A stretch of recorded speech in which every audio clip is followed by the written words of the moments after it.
नमस्कार, team education India परिवार में शिखर पांडे आप सभी भाई बहनों का स्वागत करता हूं। उम्मीद करता हूं कि बहुत अच्छे हैं, पढ़ाई लिखाई भी बहुत अच्छे से चल रही होगी सबकी। क्यों भाई?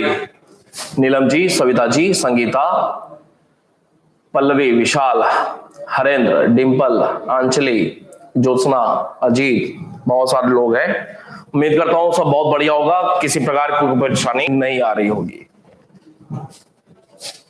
देखिए, हम लोग बात कर रहे थे महाजनपद काल के अंतर्गत ईरानी आक्रमण की बात हुई थी। कल सिकंदर के आक्रमण को बहुत बढ़िया तरीके से समझा था, कुछ बातों को नोट भी किया हुआ था और उसमें कुछ एक बात रह गई थी सिकंदर के आक्रमण के प्रभाव को लेकर के। इन बातों को नोट करना था। 4-5-8 लाइन की बात है, उन बातों को नोट करेंगे। उसके बाद सीधे सीधे हम जो लास्ट टॉपिक है इस चैप्टर का, धार्मिक एवं बौद्धिक आंदोलन, इस पे प्रवेश कर जाएंगे, जिसके अंतर्गत हम लोग बात करेंगे जैन धर्म की और बौद्ध धर्म की। ये आंदोलन क्यों हुए, सीधा सीधा उसका एक रीजन देखने को मिलता है कि वैदिक काल के अंत होते होते समाज में ब्राह्मणवादी परंपराओं का, ब्राह्मणवादी व्यवस्था का इतना ज्यादा अराजक प्रभाव देखने को मिलता है, जिसकी प्रतिक्रिया के स्वरूप ही, जिसकी विरोध में ही, जिसके प्रतिक्रिया स्वरूप भारत में, विशेष उत्तर भारत में गंगा नदी घाटी मैदान में बहुत सारे धार्मिक संप्रदायों की शुरुआत होती है। कहां पे? मध्य गंगा घाटी मैदानी क्षेत्र में बहुत सारे धार्मिक संप्रदायों की शुरुआत होती है। क्यों होती है? ब्राह्मणवादी जो व्यवस्थाएं थी उसके विरोध में। बौद्ध धर्म बताता है कि ऐसे लगभग 62 धार्मिक संप्रदाय 6ठी सदी ईसा पूर्व में प्रचलन में थे।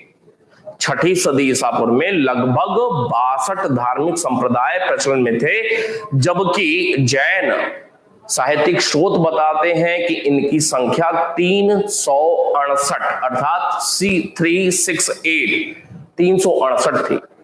लेकिन जैन साहित्यिक स्रोतों में जो इनकी संख्या 368 बताई गई है वो अतिशयोक्तिपूर्ण लगती है, वास्तविक नहीं लगती है। जबकि बौद्ध स्रोतों में जो इनकी संख्या 62 बताई गई है वो निश्चित रूप से ऑथेंटिक, वास्तविक दिखाई पड़ती है। तो अलग अलग इतिहासकारों ने या ऐतिहासिक परिप्रेक्ष्य में देखा जाए तो बौद्ध धर्म के अंतर्गत जो पुस्तकें हैं जहां से इनकी संख्या कुल 62 दिखाई पड़ती है उसे ही प्रामाणिक माना गया है, जबकि 368 की बात करने वाले जैन साहित्यिक स्रोतों को प्रामाणिक नहीं माना गया है।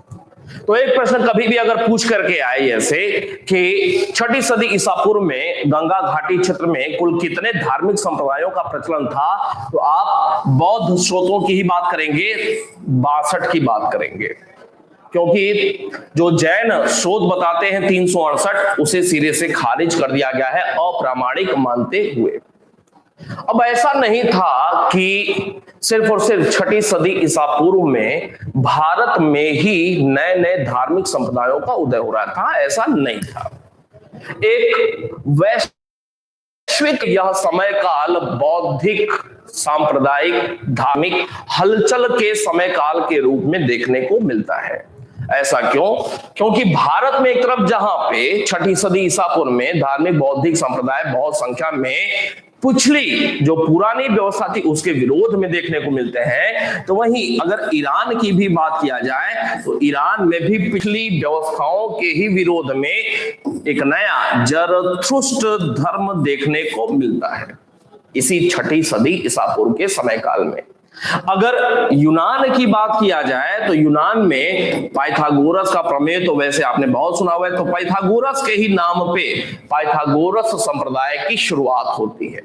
अगर चीन की बात किया जाए तो इसी 6ठी सदी ईसा पूर्व में जब भारत में लगभग 62 धार्मिक संप्रदायों का आरंभ हो रहा था पुरानी व्यवस्थाओं के विरोध में, तो उसी समय काल में चीन में एक लाओ त्से तुंग संप्रदाय की शुरुआत हो रही थी। लाओ है, माओ नहीं है। लाओ त्से तुंग की शुरुआत हो रही थी। इसके साथ साथ एक और कन्फ्यूशियस धर्म की भी शुरुआत हो रही थी। कन्फ्यूशियस धर्म की शुरुआत चीन में देखने को मिली थी इसी समय काल में। अर्थात ये जो 6ठी सदी ईसा पूर्व का समय काल है, न सिर्फ भारत में बौद्धिक हलचल का समय काल था पुरानी व्यवस्थाओं के विरोध में, बल्कि विश्व के अन्य कई देशों में भी यह 6ठी सदी ईसा पूर्व का समय काल बौद्धिक हलचलों के काल के रूप में जाना जाता है। अब एक तथ्य और यहां पे निकल करके आता है कि बुद्ध के पूर्व एक प्रश्न और बनता है। प्रश्न क्या बनता है कि बुद्ध के पूर्व इन 62 धार्मिक संप्रदायों में 6 प्रमुख संप्रदाय के तौर पे देखने को मिलते हैं। इन 62 में से ही 6 ज्यादा महत्व वाले थे। प्रश्न बनता है कि बुद्ध के पूर्व निम्नलिखित में से कुल कितने संप्रदाय प्रमुखता हासिल किए हुए थे? तो इन 62 में से 6 ज्यादा प्रमुख थे। और ये बुद्ध के पूर्व की बात हो रही है। और जब इन 62 में से ये 6 प्रमुख हो गए और जब गौतम बुद्ध अर्थात बौद्ध धर्म, महावीर स्वामी अर्थात जैन धर्म, जब मार्केट में ये दोनों लॉन्च हुए तो ये भी परिप्रेक्ष्य में ओझल हो गए। अर्थात ये अगर बौद्ध धर्म और जैन धर्म के ज्ञान या विचार की लाइन को ऐसे डिनोट किया जाए तो इस बड़ी लाइन के सामने ये एक छोटी लाइन के रूप में ही इनको निरूपित किया जा सकता है। अर्थात बड़े ज्ञान के पीछे ये लोग छुप जाते हैं छोटे ज्ञान वाले, और ये संप्रदाय के रूप में परिदृश्य में ओझल हो जाते हैं, पीछे छूट जाते हैं, और समाज में प्रमुखता ये 2 धर्म के रूप में बौद्ध धर्म और जैन धर्म अपना स्थान बना पाता है। अब बारी बारी से जैन धर्म और बौद्ध धर्म के विषय में भी हमें थोड़ा सा पढ़ना है, लेकिन कल जो हम प्रभाव की बात कर रहे थे सबसे पहले उसको पूरा कर ले, उसके बाद बारी बारी से इन पे भी हम चर्चा करते चले जाएंगे। थोड़ा सा नोट करने की शुरुआत बात करेंगे यूनानी आक्रमण या सिकंदर के आक्रमण का प्रभाव। ठीक है, शुरू करेंगे। इतिहासकार स्मिथ के अनुसार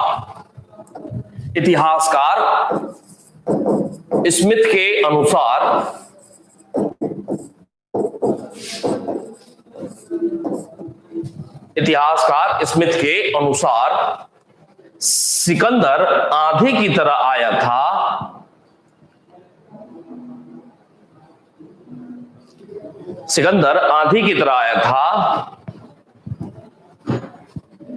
और तूफान की तरह वापस चला गया।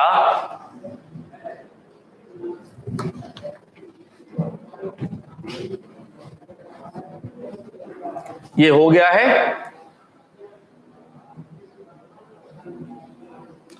अच्छा, ये हो गया है, ठीक है। अच्छा, इसमें पॉइंट 1 में लिखना था कि सिकंदर का आक्रमण, पहला पॉइंट, सिकंदर का आक्रमण भारतीय इतिहास के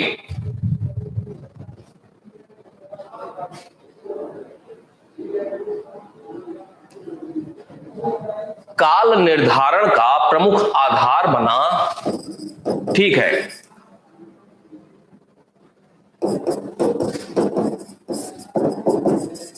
काल निर्धारण का प्रमुख आधार बना।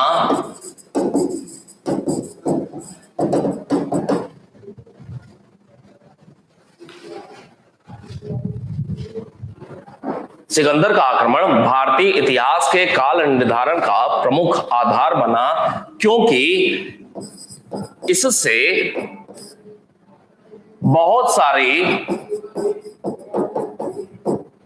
भारतीय इतिहास की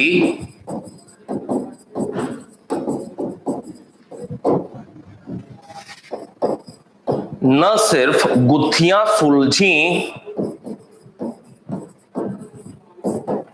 न सिर्फ गुत्थियां सुलझी, ठीक है, ठीक है अंजलि,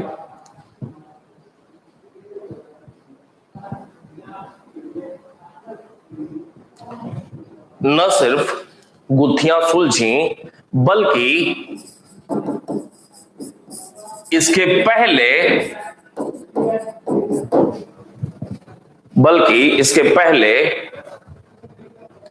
पहले मतलब फर्स्ट ऐतिहासिक सम्राट, बल्कि इसके पहले ऐतिहासिक सम्राट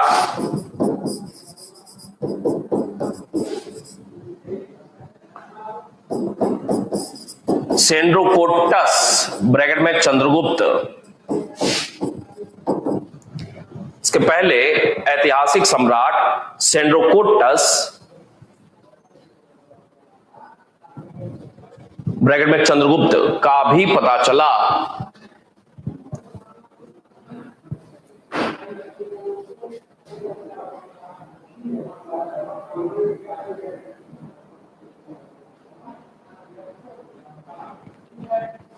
इसी में का भी पता चला।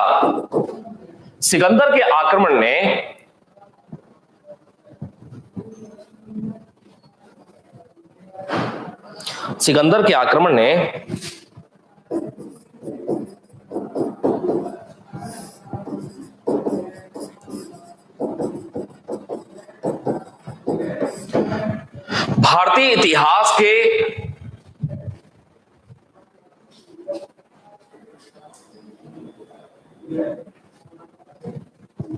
भारतीय इतिहास के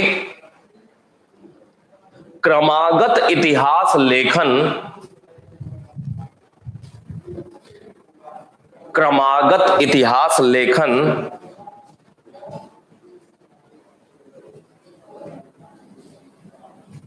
में काफी मदद किया।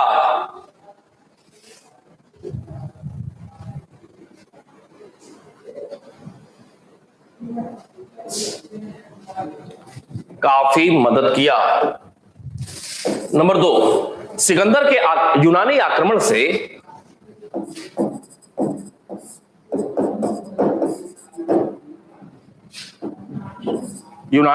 से कई स्थल तथा जल मार्ग के द्वार खुले।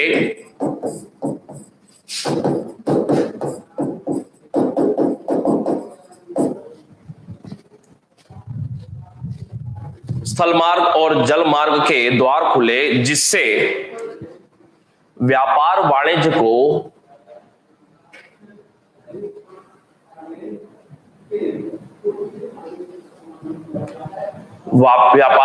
को बल मिला।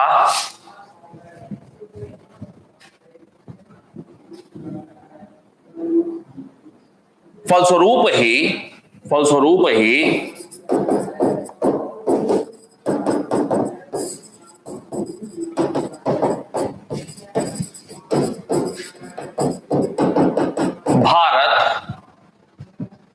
फारस की खाड़ी कॉमा दे करके भारत कॉमा फारस की खाड़ी तथा भूमध्य सागर के बीच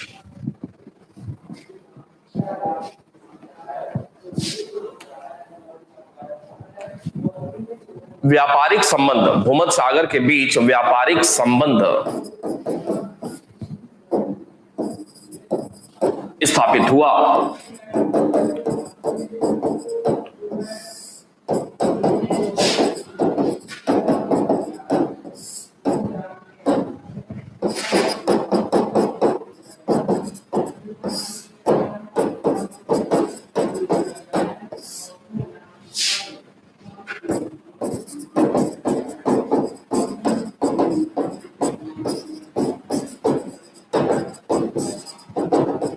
तीसरा पॉइंट, सिकंदर ने कई नगरों की स्थापना की थी।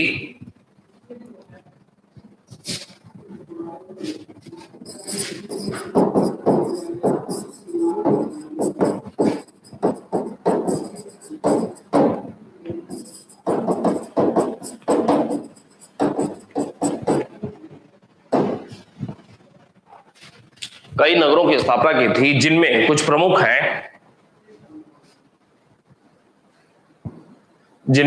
प्रमुख हैं, dash Alexandria oblique सिकंदरिया,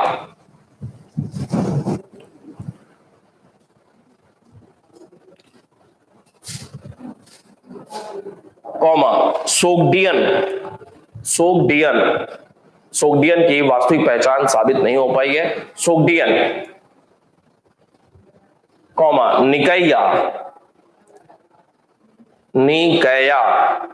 Nikya bracket में भारतीय विजय की स्मृति में,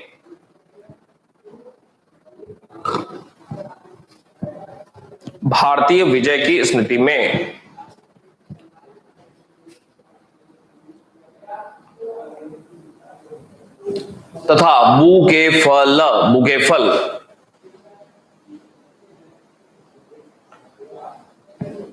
ब्रैकेट में अपने मृत घोड़े की स्मृति में,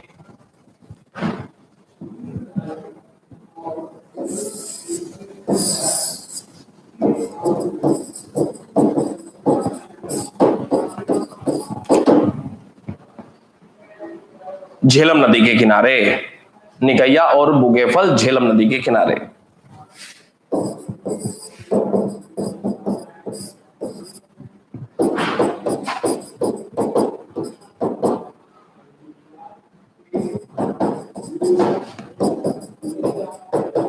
अगला चौथा, सिकंदर अपने मित्र तथा नौसेनाध्यक्ष,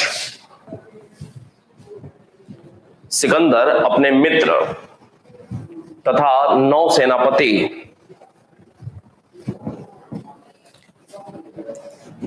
नियारकस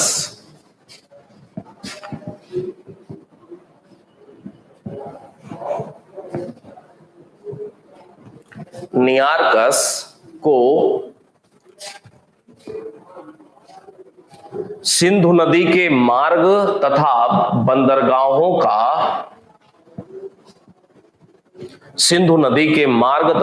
बंदरगाहों का पता लगाने के लिए भेजा था।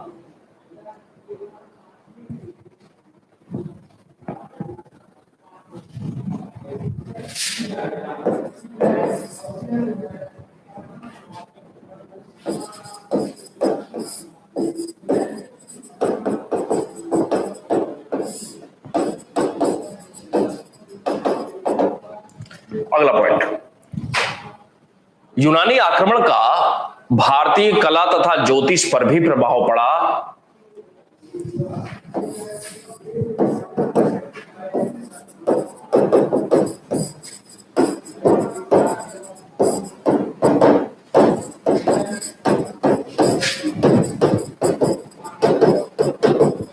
भारतीय कला तथा ज्योतिष पर भी प्रभाव पड़ा। मिल जाएगा अनीता जी, एक आध 2 घंटे वेट करें, मिल जाएगा। कला और ज्योतिष पर भी प्रभाव पड़ा। कला के अंतर्गत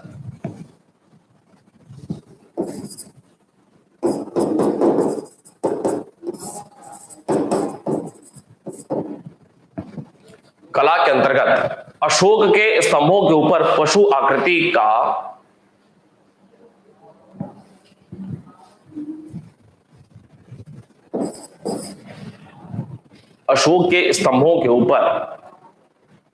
पशु आकृति का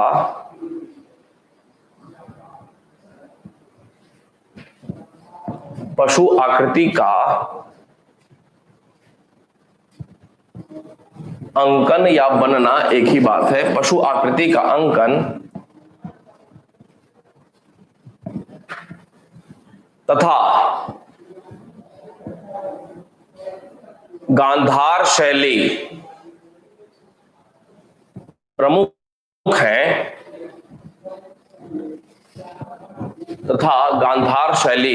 है,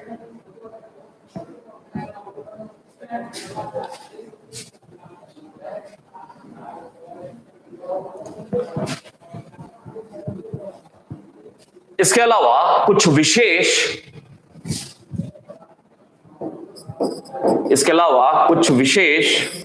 यूनानी शब्द भी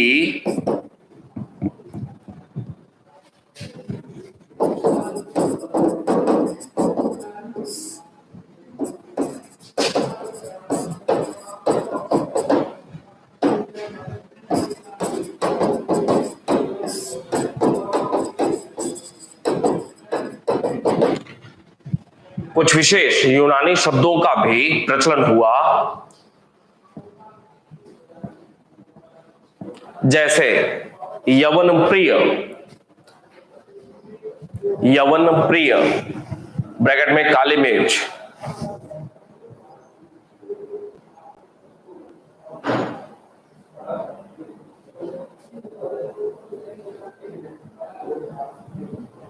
तथा यवनिका, यवनिका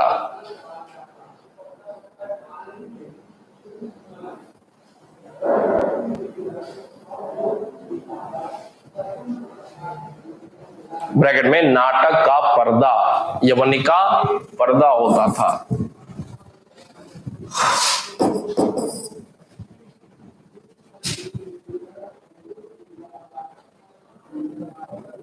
लास्ट एक पॉइंट लिखें। सिकंदर ने पश्चिमोत्तर क्षेत्र के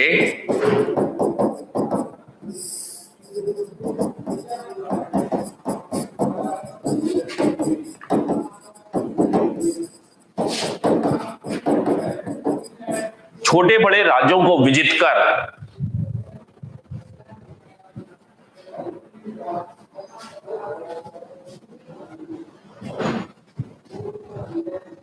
छोटे बड़े राज्यों को अप्रत्यक्ष रूप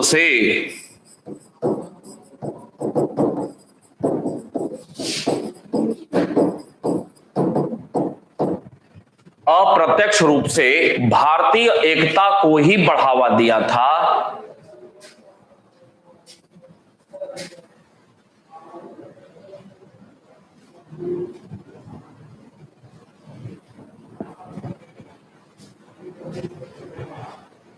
भारतीय एकता को बढ़ावा दिया था।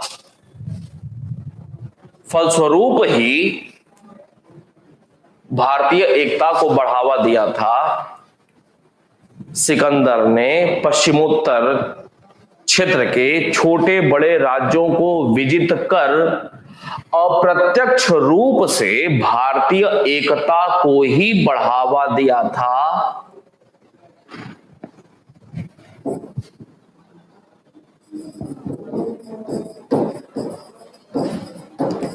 फलस्वरूप चंद्रगुप्त मौर्य ने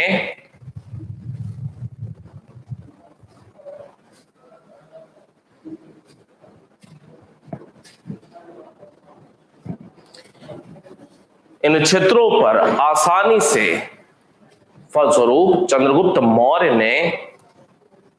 इन क्षेत्रों पर आसानी से नियंत्रण स्थापित कर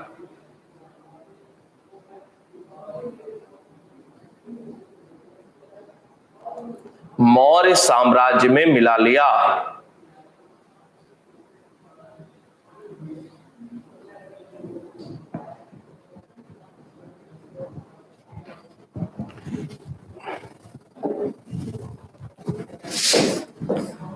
एक दो लाइन का नोट लिखेंगे, जरा नोट, और तक्षशिला करके लिखेंगे। तक्षशिला,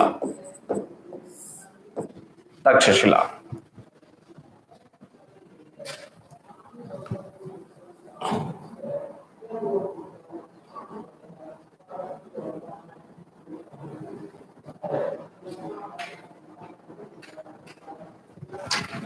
सिंधु तथा झेलम नदी के बीच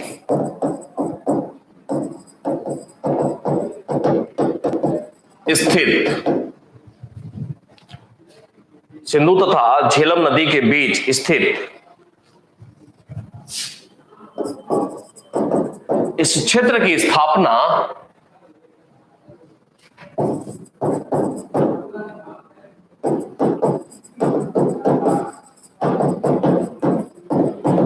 राम लक्ष्मण का नाम सुना है, सीता जी का भी नाम बढ़िया सुना है। तो राम के जो छोटे एक भाई थे जिनका नाम था भरत, भरत के पुत्र का नाम था तक्ष।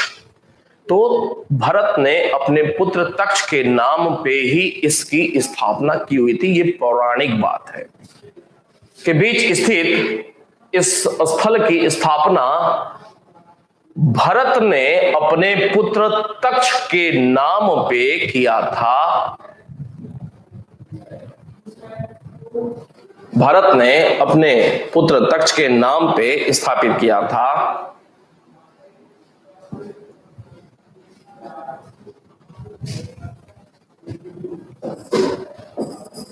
इसे भद्रशिला भी कहा जाता है। इसे भद्रशिला भी कहा जाता है।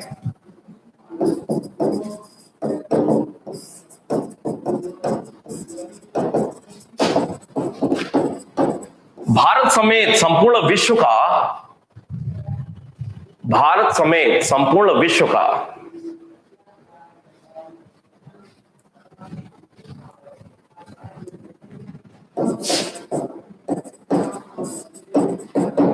भारत समेत संपूर्ण विश्व का प्राचीनतम विश्वविद्यालय यहीं स्थित था।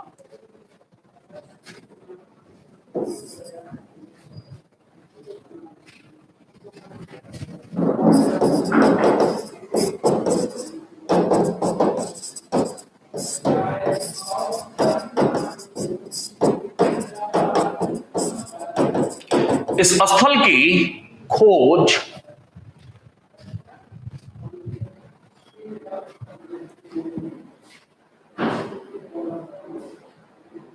ओहो, ध्यान रखा करिए भाई।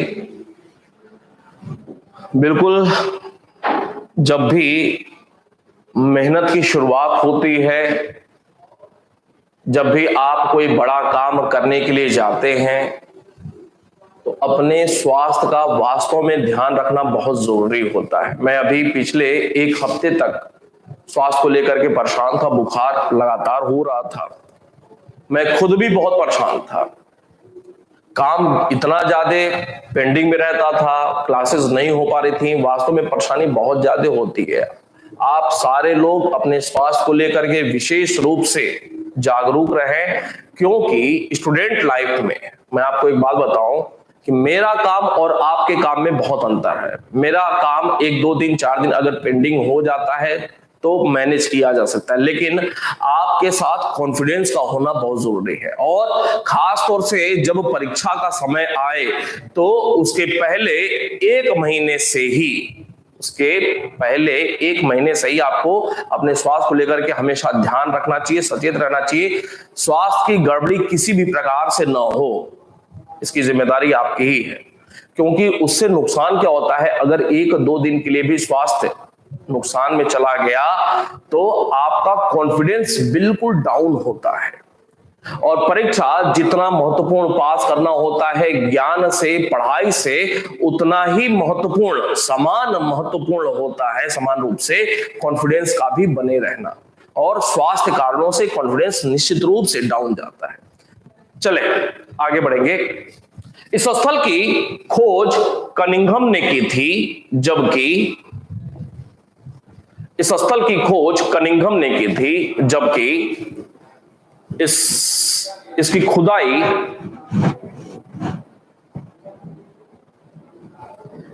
जॉन मार्शल के द्वारा कराई गई थी।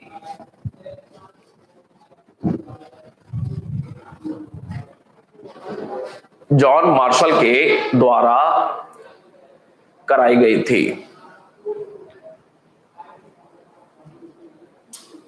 यह स्थल एक और लाइन, हिंदू, बौद्ध, जैन तीनों धर्मों का प्रमुख केंद्र रहा। यह स्थल तीनों धर्मों का प्रमुख केंद्र था।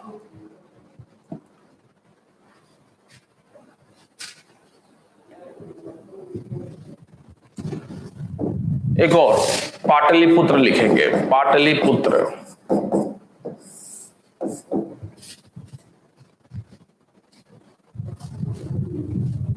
पाटलिपुत्र गंगा तथा सोन नदियों के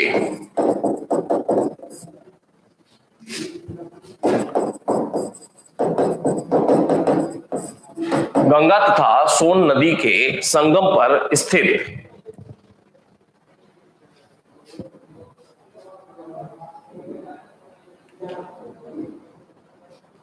गंगा तथा सोन नदी के संगम पर स्थित इस नगर की स्थापना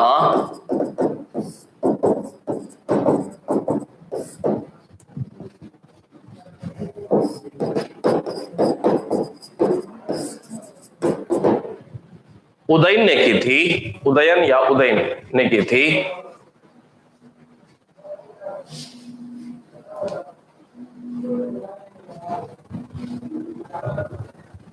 और इसका नाम कुसुमपुर रखा था।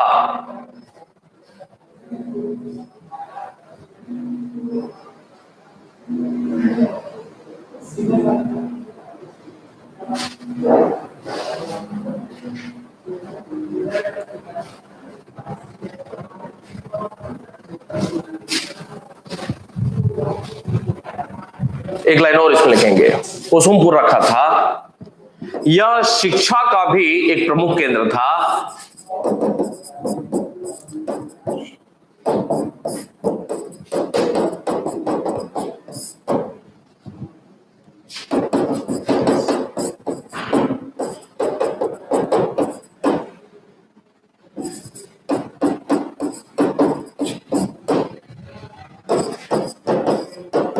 और शिक्षा का भी एक प्रमुख केंद्र था।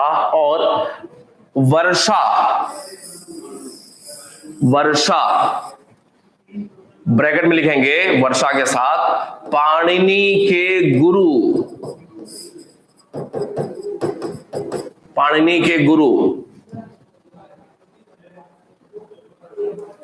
ब्रैकेट क्लोज कॉमा पाणिनि के गुरु ब्रैकेट क्लोज कॉमा वर्षा के बाद फिर पाणिनि पिंगलवत्स भारुचि। कई जगहों पे भारुचि के लिए वर रुचि भी लिखा रहता है, एक ही चीज है, ध्यान रखेंगे, वर रुचि या भारुचि एक ही बात है। पिंगलवत्स, भारुचि तथा पतंजलि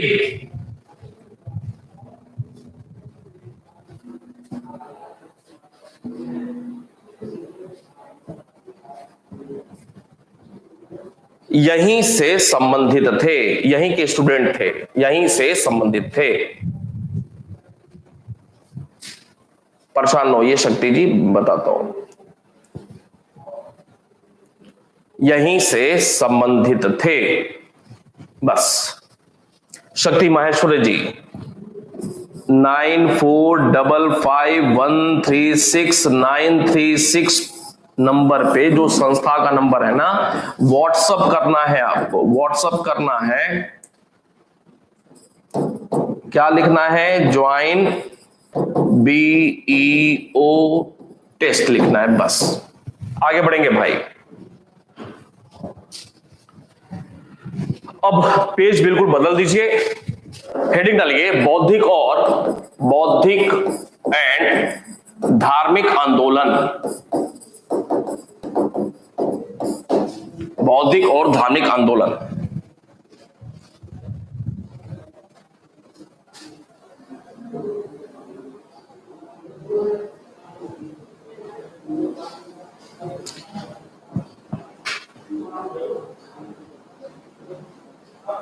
शक्ति जी 1 2 3 4 5 4 लोगों के ऊपर शक्ति माहेश्वरी जी बैठी हुई हैं आपके ऊपर ही, आशु जी।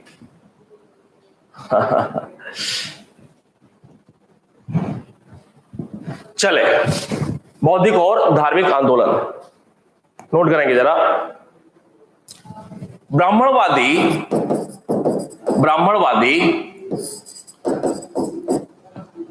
कर्मकांडीय, यज्ञ कर्मकांडीय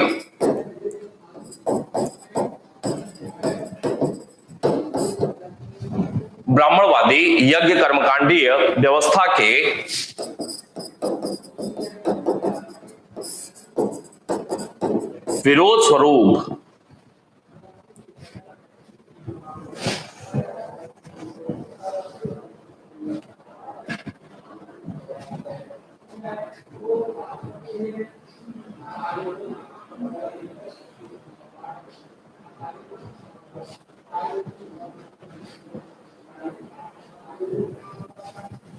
विरोध स्वरूप चले, मुझे दिखाई दे रहा है, आप लोगों को नहीं दिखाई दे रहा है, कोई बात नहीं, मुझे दिखाई दे रहा है। विरोध स्वरूप छठी सदी ईसा पूर्व में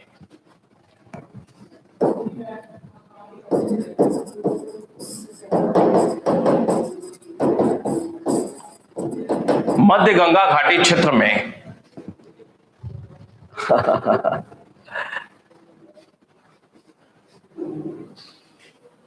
ठीक है रित जी, आपको दिखाई दे रही, ठीक है।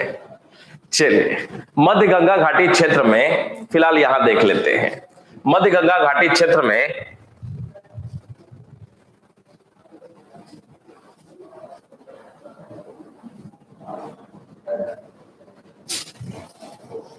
अनेक धार्मिक संप्रदायों का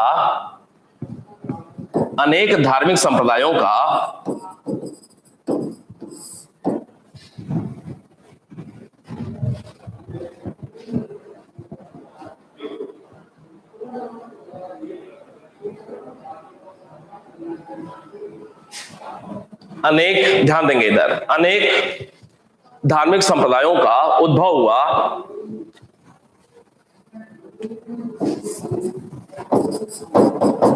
जिनकी गतिविधियों का केंद्र मगध तथा आसपास का क्षेत्र था। जिनकी गतिविधियों का केंद्र मगध तथा आसपास का क्षेत्र था।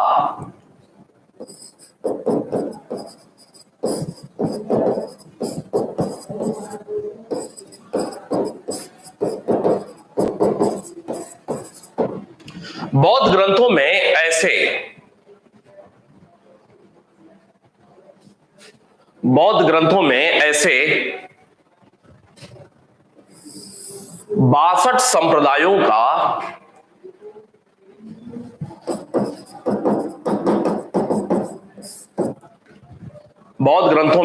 62 संप्रदायों का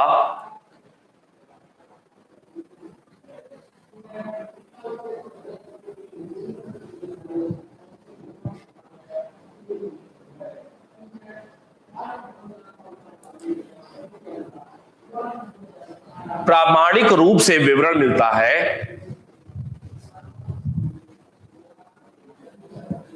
प्रामाणिक रूप से विवरण मिलता है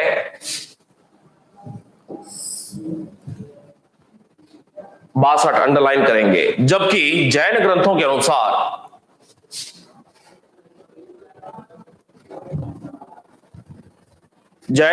अनुसार इनकी संख्या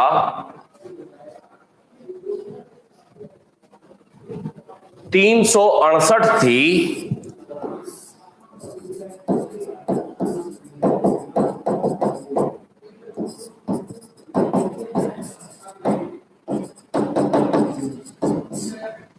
जो कि अप्रामाणिक एवं अतिशयोक्तिपूर्ण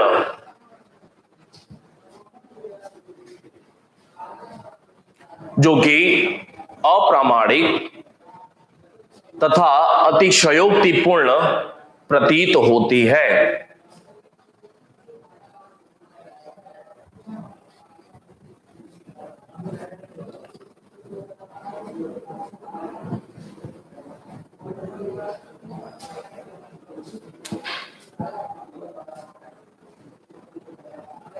भारत प्रतीत होती है। इसी में भारत के बाहर भी इस समय काल में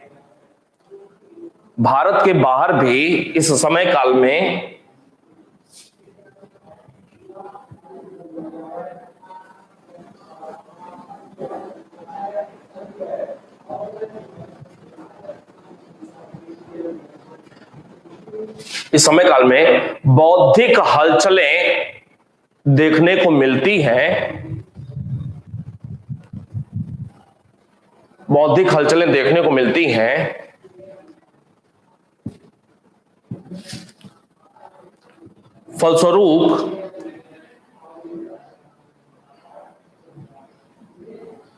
फलस्वरूप मिलान करने के लिए आएगा, कहां कहां से जुड़े हुए हैं। फलस्वरूप ईरान में जरथुस्त्र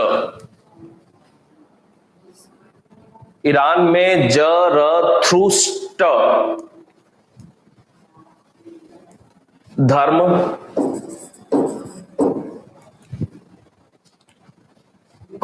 यूनान में पाइथागोरस संप्रदाय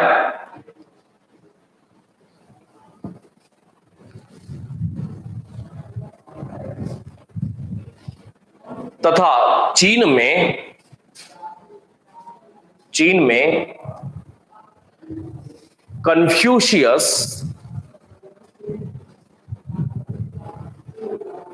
कन्फ्यूशियस तथा लाओ त्से तुंग धर्मों का उदय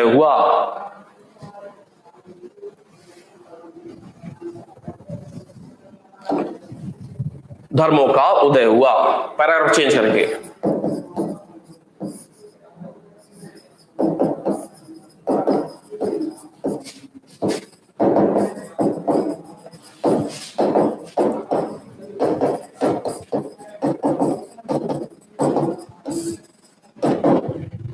पैराग्राफ चेंज करके बुद्ध युग के पूर्व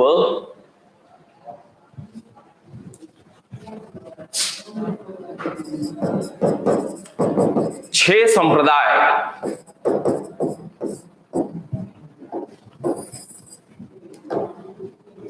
संप्रदाय ज्यादा लोकप्रिय थे।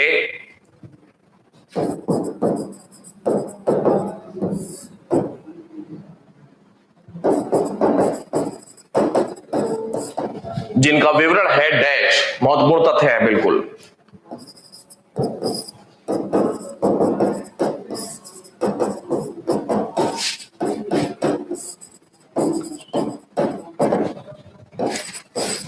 याद कर लेना, बहुत ही महत्वपूर्ण है। नंबर 1, एक तरफ लिखेंगे संप्रदाय, एक तरफ संस्थापक, जैसा मैं लिख रहा हूं बस बिल्कुल वैसे ही।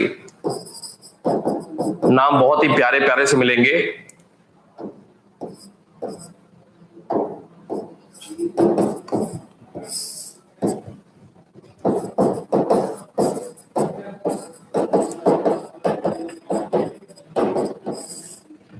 अक्रियावादी, नंबर 1 अक्रियावादी। संस्थापक में लिखेंगे पूर्ण कश्यप।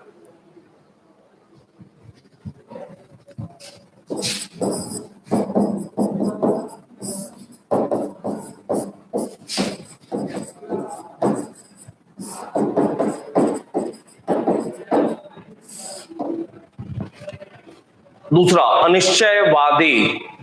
संस्थापक में संजय विठ्ठलीपुत्र।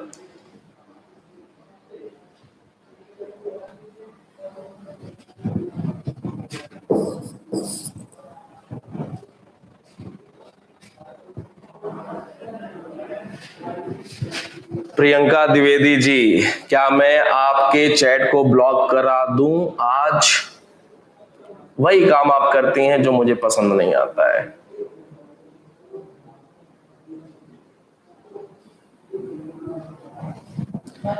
दूसरा अनिश्चयवादी संजय विठ्ठलीपुत्र। तीसरा नित्यवादी पकुध कच्चायन।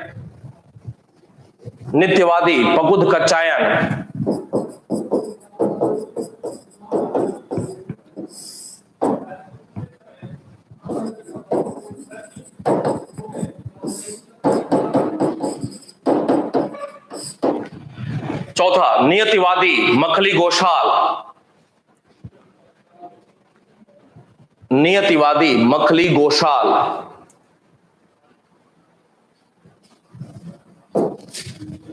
प्रेम और सद्भाव का यह मतलब कभी नहीं होना चाहिए कि आप किसी के सर पे ही सवार हो जाएं। इस लाइन को याद रखेंगे, महत्वपूर्ण बात है। नियतिवादी मखली घोषाल।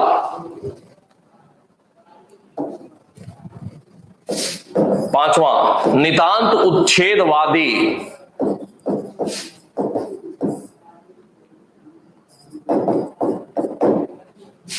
अजीत केश कांबलीन।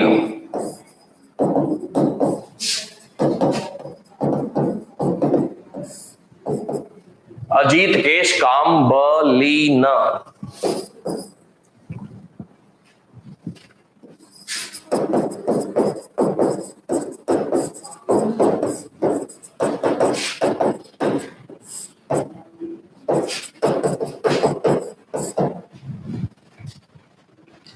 नितांत उच्छेदवादी अजीत केश कांबलीन। छठा, भौतिकवादी ऑब्लिक लोकायत। लोकायत का मतलब आम लोगों में प्रचलित।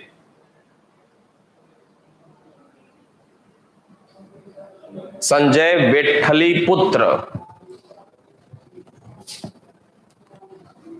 संजय विठ्ठलीपुत्र। नित्यवादी पकुध कच्चायन। नियतिवादी मखली गोशाल।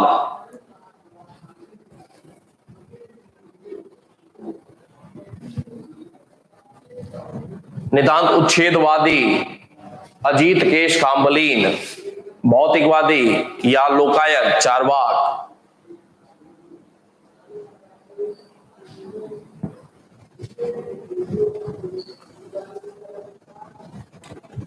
चौथा, नियतिवादी मखली गोशाल।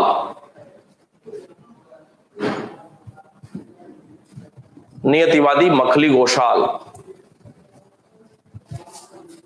एक लाइन जोड़ेंगे यहां पे।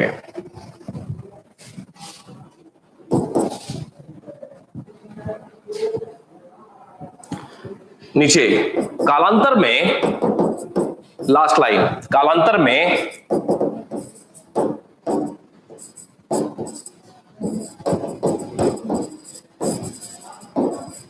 जैन तथा बौद्ध धर्म के उदय के साथ ही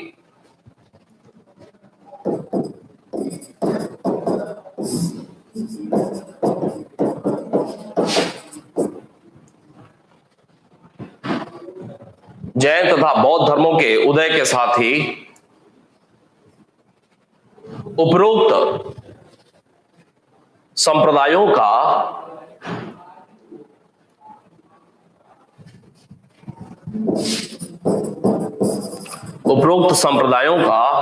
महत्व कम या समाप्त हो गया।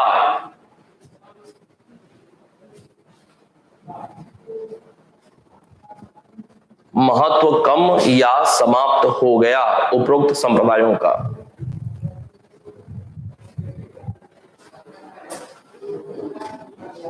एक हेडिंग डालेंगे जैन धर्म और छोड़ देंगे।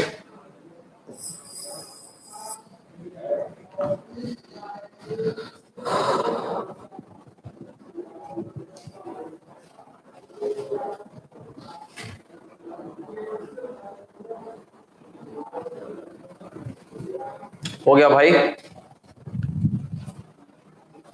6 नंबर। छठा है भौतिकवादी या लोकायत। संस्थापक में चारवाक।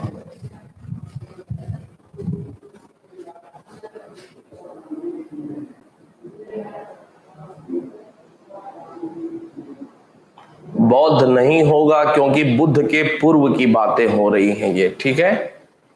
चले, कल मिलेंगे, जैन धर्म से शुरुआत करेंगे।